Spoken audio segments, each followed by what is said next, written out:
Halo teman-teman, apa kabar? Ada saya kembali Aryan Surya, sahabat baik kamu dari Pagar Kehidupan. Di musim yang belakangan hujan ini, kayaknya memang paling enak nih kita mendengarkan Pagar Kehidupan ya. Sambil ditemani sejuknya angin hujan di tempat kamu. Coba nih, saya mau nanya, di tempat kamu selama ini hujan atau enggak sih? Dan kalau hujan, coba deh jujur kepada saya. Siapa sih orang yang mendadak muncul di pikiranmu ketika kamu menikmati hujan? Karena tahu gak sih, air hujan itu kadang-kadang memberikan sebuah kenyataan. Sebenarnya kita udah bisa move on belum dari masa lalu? Hayo, jujur pada saya. Nah oleh karena itu yuk, tanpa banyak basa-basi, kali ini saya sudah memilih sebuah topik yang adem. Topik yang insya Allah dengan izin Tuhan bisa kembali menginspirasi kita untuk keluar dari permasalahan apapun yang sedang kita alami saat ini. Nah coba dengerin deh, ini menarik. Email kita kali ini dikisahkan oleh seseorang yang berjenis kelamin laki-laki. Dia pun sepertinya masih muda teman-teman, kelihatan dari permasalahan hidup yang sedang dialami. Namanya adalah Doni. Doni adalah sahabat Pagar Kehidupan yang tinggal di kota Surabaya. Dia sudah mengikuti Pagar Kehidupan katanya kurang lebih 1 tahun ke belakang. Nah permasalahannya ini menarik nih teman-teman. Patut kita jadikan contoh untuk hidup kita sendiri. Ini dia. Assalamualaikum, waalaikumsalam. Terima kasih Pagar Kehidupan atas semua video yang sudah diberikan kepada saya selama setahun belakangan ini. Sudah banyak sekali perubahan yang saya alami dengan mengikuti Pagar Kehidupan, terutama permasalahan yang berkaitan dengan jalan kehidupan. Ada sebuah pertanyaan yang ingin saya tanyakan, insya Allah apa yang saya tanyakan ini bisa membantu banyak orang juga. Gini mas, saya bingung deh, kenapa sih ketika saya menjalani hidup, perasaan sedih dan depresi itu suka muncul secara tiba-tiba? Saya merasa walaupun hidup saya ada masalah, tapi seharusnya tidak perlulah hidup saya merasa seperti sesedih ini. Perasaan tidak enak, perasaan sedih, bahkan depresi terus-menerus mengganggu dan menghantui saya. Ibarat kata mas, saya itu seperti mayat hidup. Menjalani hidup setiap hari, tapi tidak tahu kenapa selalu saja ada kehampaan. Ada perasaan depresi, bahkan sedih yang terlalu dalam. Nah, Mas Aryan, tolong bantu saya.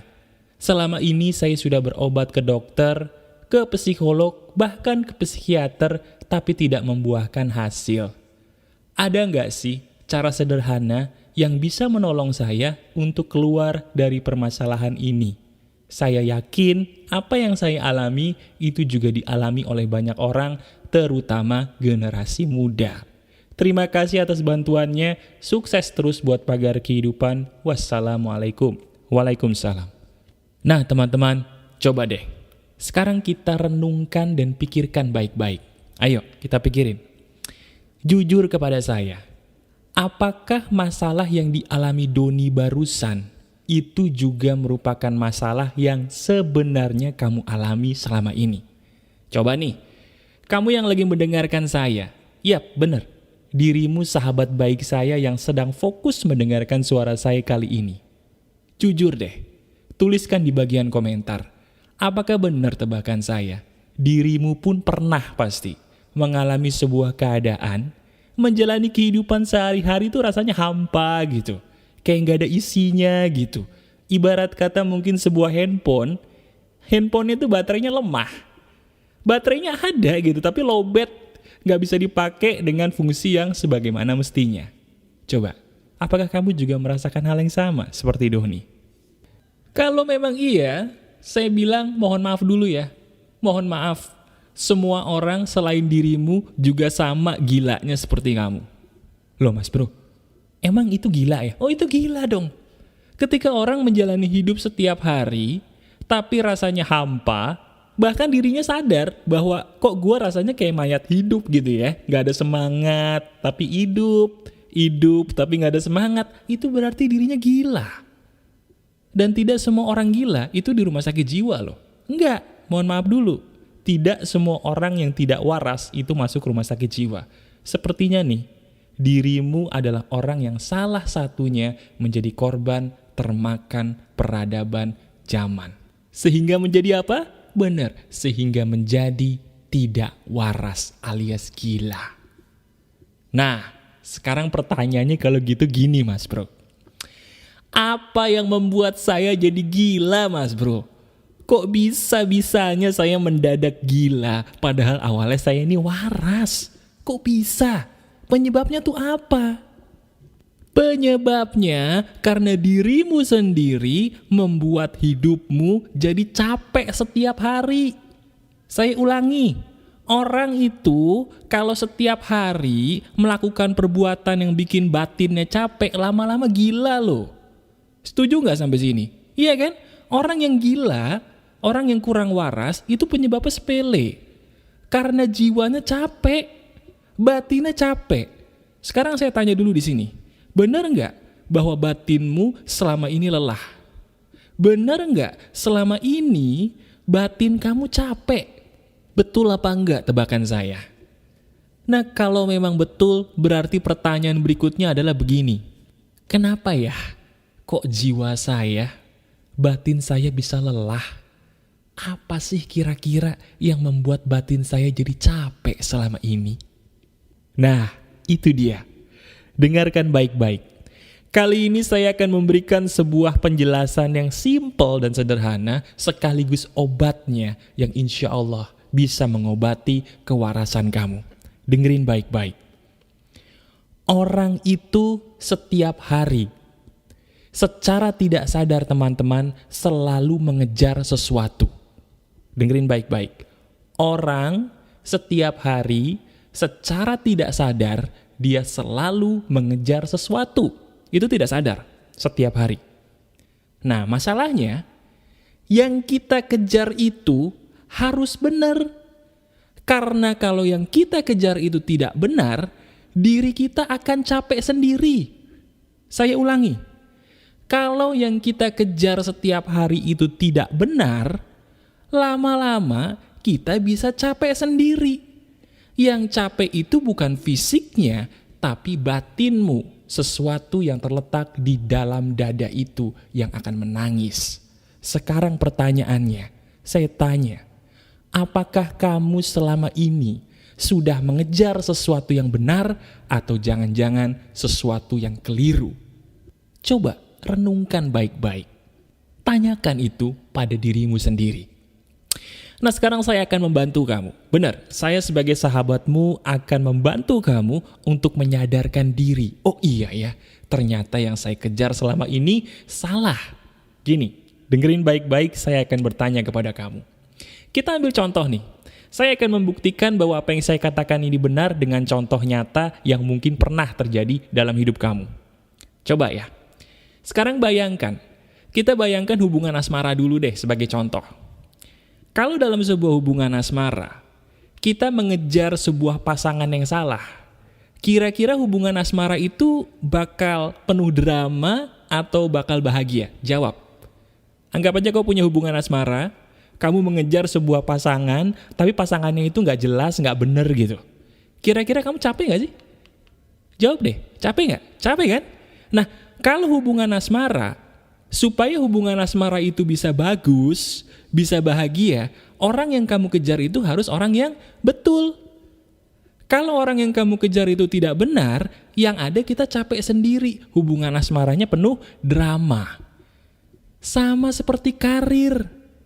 Sama seperti pekerjaan yang saat ini sedang kamu jalani. Kalau apa yang kamu kejar dalam karir itu tujuannya salah, nggak heran pekerjaanmu selama ini yang membuat kamu jadi capek batin, lelah jiwa. Itu loh penyebabnya. Nah teman-teman, kamu sadar nggak sih, banyak orang di sekitar saya itu membuat saya sedih. Membuat saya sedihnya kenapa? Karena mereka diperbudak. Diperbudak oleh sesuatu hal yang bisa jadi kamu sendiri pun nih sekarang secara tidak sadar mengejarnya. Sekarang saya tanya deh, tolong jujur dalam hati dijawab. Bener gak sih kalau kamu memilih pekerjaan ini landasannya karena duit? Bener gak sih bahwa pekerjaan yang sedang kamu tekuni saat ini, dirimu tekuni karena ada gaji yang besar di balik itu semua? Betul apa enggak? Kalau jawabannya itu benar, berarti tujuanmu adalah duit, duit, dan duit. Dan dirimu sadar nggak? Itu loh yang membuat orang jadi gila. Itu yang membuat orang menjadi tidak waras. Karena mereka mengejar tujuan yang salah. Karena mereka mengejar uang.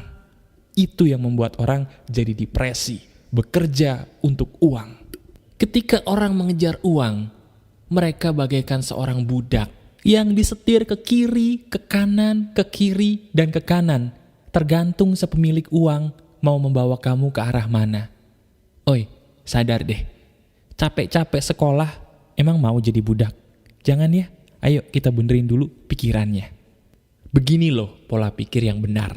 Dengerin baik-baik. Tadi saya katakan di bagian depan, bahwa orang itu setiap hari selalu mengejar sesuatu secara tidak sadar. Nah sekarang kita harus akui bahwa ternyata yang kamu kejar selama ini adalah duit. Dan itu penyebabnya kenapa dirimu jadi depresi selama ini. Mau diobatin kemanapun, kalau akarnya gak diberantas, gak akan sembuh. Nah sekarang kita berantas dulu yuk akarnya. Kita berantas dulu intinya, supaya kamu sembuh total. Nah sekarang coba kamu katakan bersama saya. Ini harus dikatakan dengan suara yang terdengar telinga kamu ya. Oke? Ikuti perkataan saya, supaya dirimu menghipnotis pikiranmu sendiri, agar sembuh. Oke? Ikuti perkataan saya berikut ini. Diri saya lebih berharga daripada sebuah kertas yang bisa disobek. Diri saya lebih bernilai daripada sebuah kertas yang bisa rusak. Diri saya jauh lebih berharga dibandingkan sekedar uang. Saya memiliki Tuhan, dan Tuhan adalah yang harus saya minta untuk rezeki, bukan orang lain. Dah, coba. Sekedar mengatakan itu kayaknya dalam diri kita tuh ada sebuah kesadaran yang tadi sebelum saya suruh kamu gak sadar ya, bahwa emang iya ya mas bro.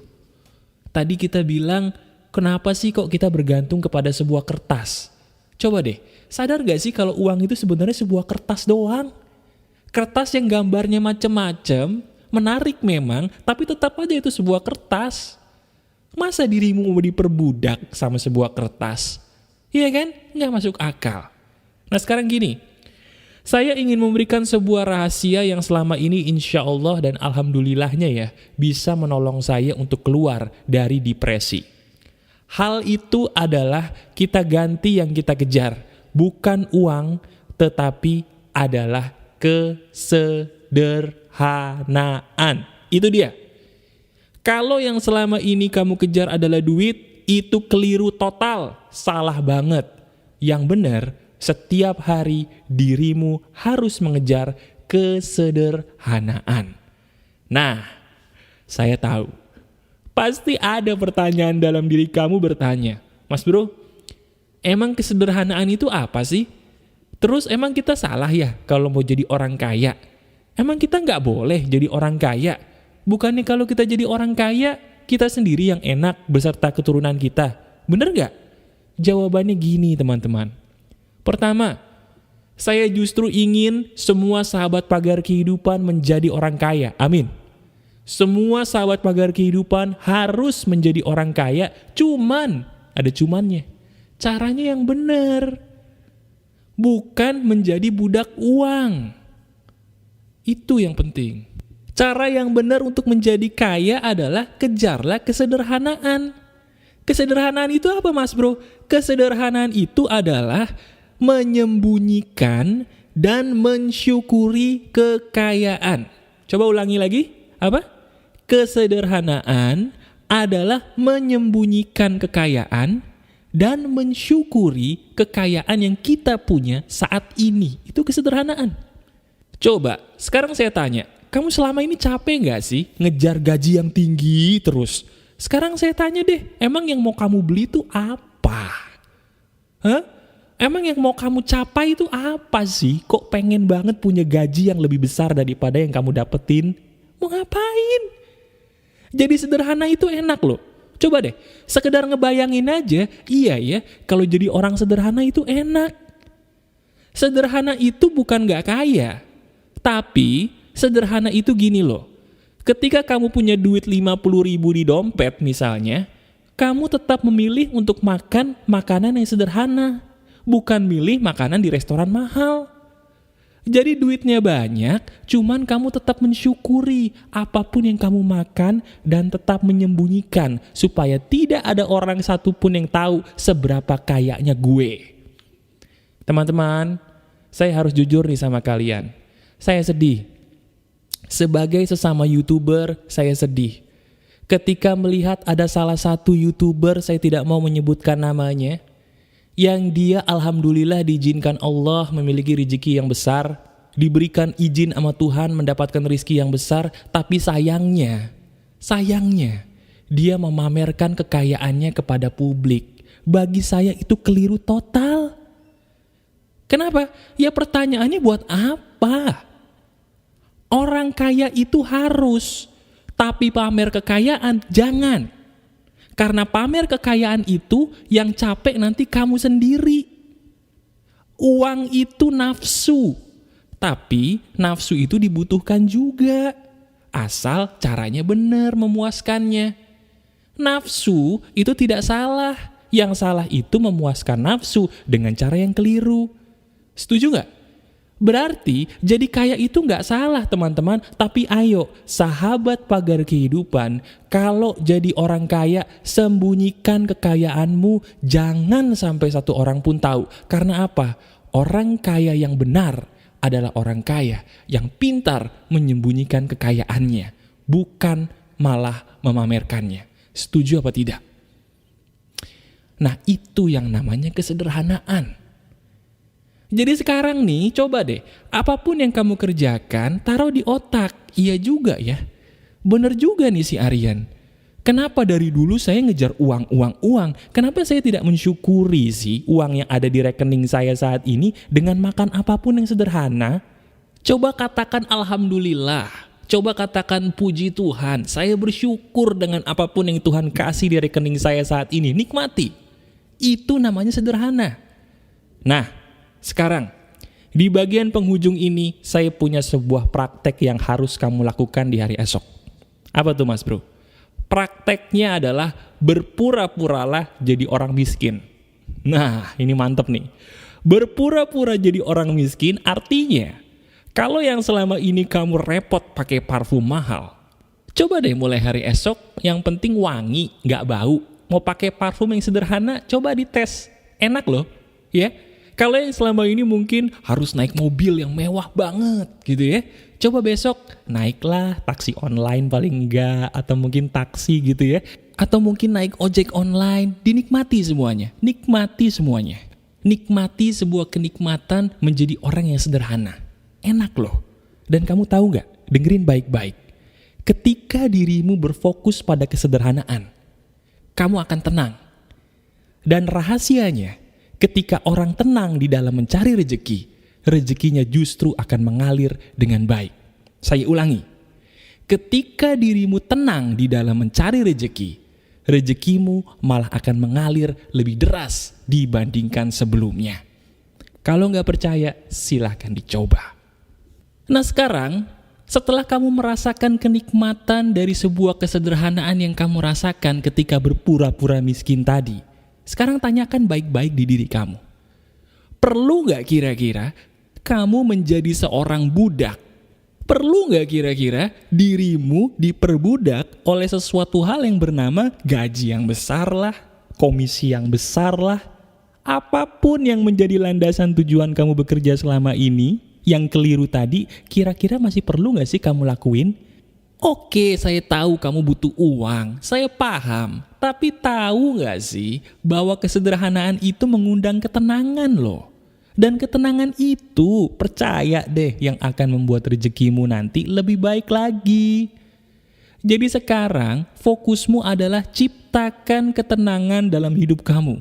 Dengan keluar dari pekerjaan yang salah, incarlah kesederhanaan sambil kamu berkarya atau berkarir secara tenang, karena yang diincar adalah kesederhanaan, bukan sekedar kekayaan. Lihat deh, pasti nanti rezekinya akan berbeda. Itu yang saya lakukan, dan itu juga yang alhamdulillah dengan izin yang Maha Kuasa merubah hidup saya dan orang-orang yang saya bantu. Kalau saya bisa, kalau mereka bisa, dirimu sebagai sahabat saya pun pasti bisa, asal kamu mau mempraktekannya. Sekarang pertanyaannya, kamu mau praktek nggak? Jawab dong, mau praktek nggak? Kalau mau, selamat ya. Saya ucapkan dari sekarang, karena apa yang terjadi dalam hidup kamu pasti akan jauh lebih luar biasa dibandingkan sebelumnya. Itu janji saya. Oke teman-teman, itu aja yang bisa saya berikan kepada kamu di hari ini. Selamat menjalani minggu yang baru. Semoga dengan kesederhanaan nanti cara pandangmu akan lebih mencintai dirimu sendiri ya, dibandingkan sesuatu yang bernama uang. Uang itu akan datang kepada orang yang memiliki pola pikir yang benar, dan pola pikir yang benar adalah pola pikir yang bukan mengejar uang. Aneh memang, tapi itu kenyataan. Masih ada saya Aryan Surya, sahabat baik kamu dari Pagar Kehidupan. Tetap keep spirit, keep sharing, and keep loving. Bye-bye.